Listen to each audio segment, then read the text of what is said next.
mais buur. léegi Mansour Ba du nit. mais lu tax loolu. xam ne du nit. il commence à comprendre.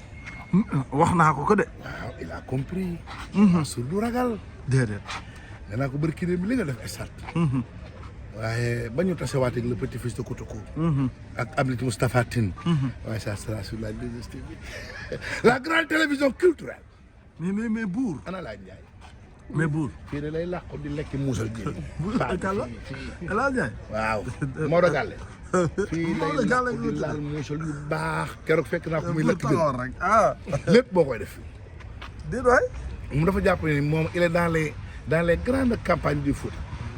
kër gi fi mu ne boo jógee ne am na ay bëy nag ginaar xar ak foofu dafay ratee show spécial nee naa ko lii lépp nag war a ci war na fekk boo retraité ñibbil Fuuta rek ñëpp noppal waaye fi nga bëgg a modifier. waaw donc ay ji. modifier nag. mais buur nag. làmb fi mu toll nii. saison bi ubbi na. premier événement bi nga xamante ne làmb. ñëpp namoon nañ ko jàmbaar production def na ko. waaw Mansour ubbi na baal bi. ubbi na baal bi. newoon na leen attention à ce gosse là. il apprend très vite te il comprend. waaye dinaa ko chance bi nga am mooy ñëpp loxol teraanga rek. nga leen péegee ak loxo yar. xoole bi mu tëggee ba pare. képp ku ci bokk ci làmb mos nga ci mur wërsëgu Mansour. dëgg la. képp kuy chroniqueur laa wax. dëgg la wala ngay tiktoker. dëgg la. Mansour woo na assurance ñu woo la wéev la na la lii kat ci nga bokk. ndeysaan. loolu mooy le sens du partage. ci man la ko njëkkee. waaye damay loolu mooy le sens du partage.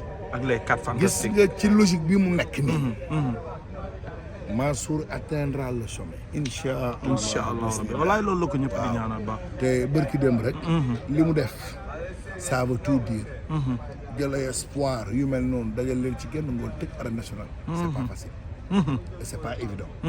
waaye loolu mooy li may wax rek ni les promoteurs na leen communication di jaral.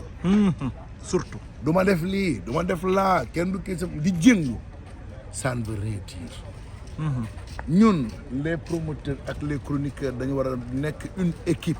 bien fondée. une équipe. ñoom li ñu soxla mooy visibilité.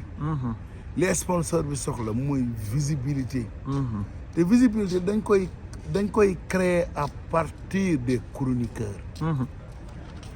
waaye yor combat bu 250 millions. 300 millions. ne mënuma ci communication 500 000. waaw loolu day nduru ni est-ce que du ñu yor communication bi nga yéenewul. waa déedéet li ngeen war a te pourtant que sponsor yi ngi ñëw. te sponsor yi visibilité la ñuy topp te visibilité mu ngi ci ñu yor communication. waaw léegi nag nga ne du ma ko def. gars yi jàpp seen ñàmbur. kenn obligé wul kenn dara. te ñu naan du ma ko def ñoom ñooy wéet def ko. ñu naan buur Fadam ñëw leen nangam. donc foofu la làmb toll ñun nous sommes des pères de famille. on ne peut pas tendre la main. mooy da ngay woote ay fes-fes ñuy ñëw di teg ci live yi di dëggal sa combat. di ko xumbal di ko neexal. suñuy vidéo di dugg ñu di ñu commenter di ñu saaga ay ndey. suñu njaboot di ci teg seen bët. du leen neex. ngir yàlla ak sa événement des fois sax ñu jël risque ci événement bi. au péril la yoo xam ne tey supporter mënoon na tase yow wax la loo xam wala bu def la ko. waaw léegi nga ni ñooñu duma bokk ñoom sama dara c'est pas honnête. En tout cas Mansour a compris. Baye a très bien compris. depuis très bien longtemps. donc gis nga Batola ba ki démb rek bi ñu ñëwee ils ont compris. donc c'est ça. macha allah ñu ngi lay jaajëfal bu baax a baax a baax. te ni nga defati baax na. comme d'habitude rek xam nga man xam nga man cum. xam nga man je suis un vieux marmite. te d'habitude les vieilles marmites font toujours de très bonnes sauces. waaw nii laa bindoo Grand Yoff laa dëkk mooy sama kono. géwél laa. waaw. yàpp sañ seen ndawal. Femme. ak Femme. ak soow. Bien. ak soow. mais tey da ngeen teel a njàng tey. déet waay. Sëriñ Bamba. mais buur nag. mënuñoo waxtaan. ba pare. te duñu wax seede yu rafet. yu rëy yi nga xamante ne def nga ko sa diggante ak Fadam. macha allah mu mel ni. yaa ngi jàngalewaat que ni nit booy ànd ak moom. da ngay ànd ak moom te yàlla tax. lépp lu jëlee leen ci sama fekk ne bu ñu ngeen bokk. àndoon tey ngay raak man balaa maa xam li xew raak naa ba tëdd mooy loolu laa gëm bëgguma ànd jaayante xëy jëwante mooy je suis toujours fidèle dans l'amitié te loolu laa mës gëm bi ma nekkee xale ba tey ba soq ko bi jaaw macha allah ñamaroo ànd rek laa àndal mooy waa jëmbal tey gara foo laaj waa jëmbal xam benn groupe bi la bu ñu nekkee ay xale ba suñu jom yàlla yi tey ku ma yàlla boole sama adduna ngay kóllëre téye naa ko même boo ko yàqee sax dama koy téye damay ànd ak nit mu def ma lu métti métti mais dama koy téye xam nga ma koy téye damay bañ ñi taxawoon fee naa xamoon nañu ànd bi du dem loolu laay bañ dama wan ginnaaw samay soxna ndax kóllëre lañ ay wëllër lañ ay wóllëre lañ. dama gedd doom dama briser les liens de l'amitié mooy yéen ñi ñëpp bi ngeen ñëw ci média ñoo fekk ku ci nekk ba duma la xoolal laa lay laa lay xoolal walaay dëgg la. mais mu ñaamee lu ma naqari sax je préfère réer rek jàpp si ginnaaw parce que affaire yi noonu la Fadam sama xarit la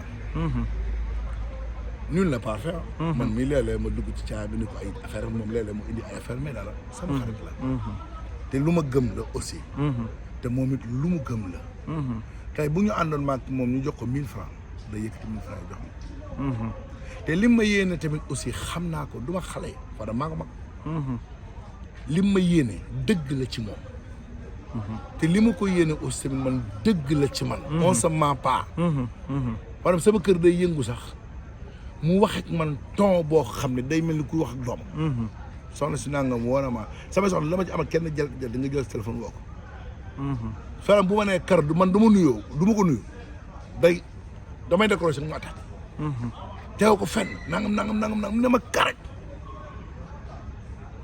ma firi samay moustache xonqal samay bët toog après mu jeex wala may xam ne dafa lu ma bëggal chaque jour buur defal nii buur defal ne buur sa kër ga foo ci toll yaa ngi ciy def lii buur nag maanaam il se bat toujours pour man ak yeneen sañ naa toog sama kër dépasse ñàkk fa ma woo ko 2 heures na ko sàppale maanaam ma ne ko dugalal ma 30 000 waaye kër ga ma daal bu may coupé mu koy dugal alors suma nit la ku mu bëgg la ku mu bëgg ba yemalewu ma ak dara donc bu xewlee su ma deful leen jëri lan laa war a def dara kenn xamu ko nii rek nga war a def. dama war a ñëw ànd ak moom ci bis bi keroog alxames laa ñëw Kër Masar fa laa fanaan jeudi fanaan fa vendredi ba samedi ba xew ma jeex ma soog a ñibbi sama kër donc loolu mooy te loolu ñu wax ni ñun nitu média yi ñun ñii ngir Fadam war nañu jàngal lu bari wallaay dëgg la war nañu jàngal ne kon ndekete ñun kon bu ñu xeeb li ñu nekk bu ñu ko xeeb de déedéet war nañu jàngal ni que ñun ñu nekk ci média bi des chroniqueurs war ñu nekk ay noon tey keroog ku ci nekk tey même boo amoon ak Fadam différent bàyyi nga la nga jàppal ñu bis dëgg la donc loolu la ñu war a jàng loolu la ñu war a xam loolu la ñu war a doxal ndax loolu muy li gën ci ñun gis nga toxatu Malboro yi sax saa yi dañu bokkante mégo dañuy toxalante wallaay dëgg la bu toxatu faraaye ñu ngi peewante da ngay gis ko jënd benn buuka woo sa morom ne ko saa yi jaaral gàll cey buur lu ne lay wax mais buur kon li ma doon wax naan Fadam làmb deseelatu ko dara ci làmb lañ ko xasee ci làmb lañ ko waxee lu ñaaw ci làmb lañ yëkkatee xolam tontuwul keroog bi mu xewlee waa làmb ñooñu doon ko xas ñëpp a ñëw ànd ak moom non làmb di ko deseelatu la làmb da ko chaque jour maanaam la xuloo làmb groupe WhatsApp la groupe WhatsApp la lépp ci groupe bi la yem fii la yow loolu am amuñu problème mën nañu xëkkante mën nañu waxante mën nañu attaquante mais dara après on est toujours ensemble bon voyage buur bon voyage